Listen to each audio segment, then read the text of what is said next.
eksploitasi terhadap anak muda yang masih di bawah umur, sekarang udah di atas umur sedikit.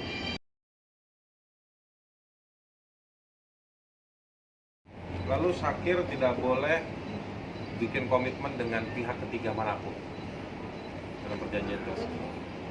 Dan Shakir tidak paham hal-hal ini ketika menandatangani perjanjian ini. Lalu ganti rugi.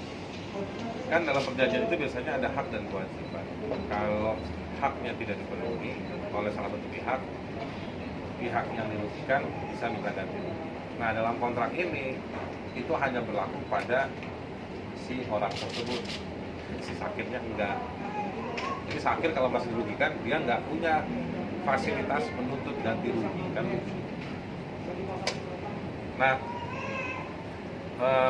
lalu beban membuat konten YouTube ada di Shakir, dan memang dalam prakteknya, dalam poin berikutnya yang telah dilakukan oleh Shakir, banyak video yang diupload di akun YouTube-nya yang kemudian dikelola oleh Sugianto CS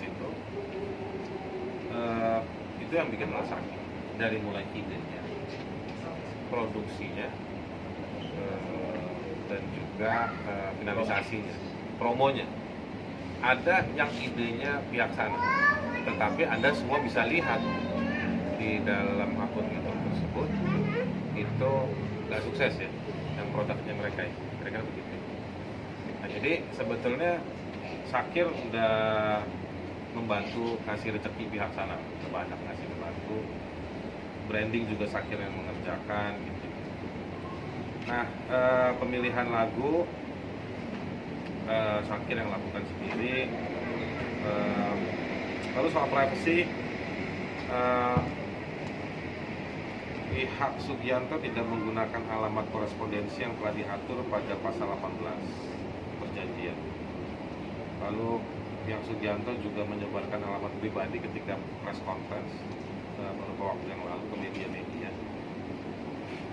Juga menggunakan nama akun YouTube channel Shakir Daulay dengan bebas tanpa perlu memikirkan konsekuensi atau kerugian yang ditanggung oleh Shakir. Jadi per tanggal tertentu, itu di kerugian saya akan jelaskan, itu akun YouTube-nya sudah dirubah passwordnya Shakir, jadi sudah tidak bisa akses.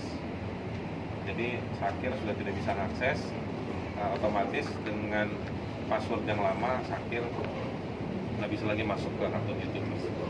Kerugiannya, royalti dari akun YouTube channel Shakir belum pernah diberikan oleh Sugianto kepada Shakir. Sugianto tidak pernah mengirim laporan penjualan kepada pihak Shakir.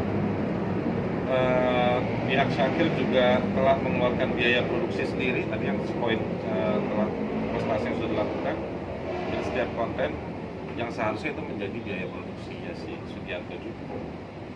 Shakir Daulay dianggap telah mengklaim karya cipta orang lain dan melakukan kebohongan publik terkait lisensi lagu Aisyah ketika persoalan ini berkembang di publik, tapi tidak ada penjelasan soal tersebut dari pihak Sugianto. Saya mau tanya Mas Shakir, apa tanggal berapa itu yang sudah nggak bisa masuk lagi ke akunnya? 10 April. 10 April ya, iya. 10 April. Jadi pas 10 April Shakir sudah tidak bisa lagi mengakses dan dikuasai oleh si Sugianto. Nah, kami juga akan menempuh upaya hukum ke YouTube secara persuasif, gradual, terkait dengan itu normal aja, karena Shakir dia punya hak terhadap akun tersebut, tapi kenapa YouTube lebih berpihak pada Sugianto, dan memang nanti sengketa ini nanti harus diketahui juga oleh pihaknya. Ini beberapa poin.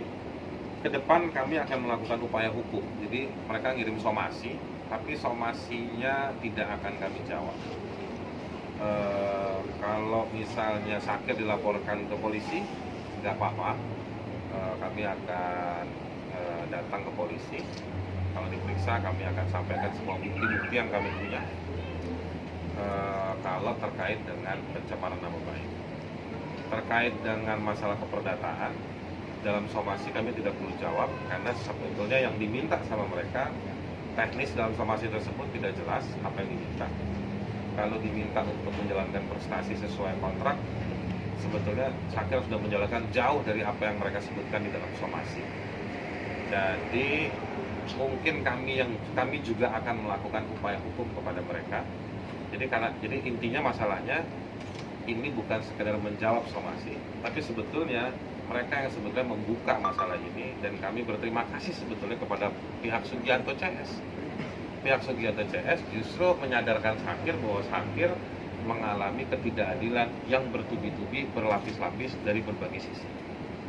Dan setelah kami pikirkan, pelajari, lihat fakta yang ada semua sarana komunikasi yang kami lihat ada, kami justru yang nanti akan melakukan upaya hukum kepada Sugianto untuk meminta pertanggungjawaban kesalahan menyusun kontrak, kerugian yang diciptakan, eksploitasi terhadap anak muda yang masih di bawah umur, sekarang udah di atas umur sedikit. Justru kan nanti kami yang akan minta pertanggungjawaban tersebut. Kira-kira begitu.